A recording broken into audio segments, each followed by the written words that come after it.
Atavatan TV'de Atavatan haberleri size yetirip gelýänmizi 2 ýyl boldy. Biz size Atavatan haberlerini ilkinci bolup, howa gatnawlary, şeýle hem saýlanan haberleri, türk haberlerini yetirip gelýäris. Biz öz tamaşaçylarymyzy bizi gollap iýerleýänlikler üçin Atavatan media toparmyzyň adyndan köp sag bolsuny aýdýar. Şeýle hem ýurdumyzdaky bolup geçen täzeliklerden ilkinci bolup habarly bolmak isteseňiz, bize tamaşa etmegi ýatdan çykarmak. Elbetde nirede tamaşa edip bilerniýänsiňiz.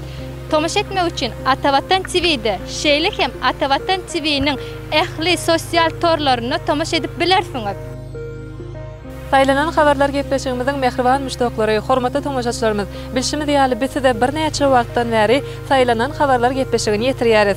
Elbetde saýlanan habarlar gepleşigine ýurdumyzda bolup geçýän möhüm wakalar, şeýle-de dünýädäki habarlar hemde sport täzeliklerini ýetirýär. Hormatly tamaşaçylarymyz, şu ýerde ýene bir zady bellemek isleýär. Ýagny saýlanan habarlar gepleşigimiziň gyýtga görnüşini biz Atavatan TV'niň Instagram şeýle-de TikTok jemgyýetçilik torunyna ýerleşdirýär.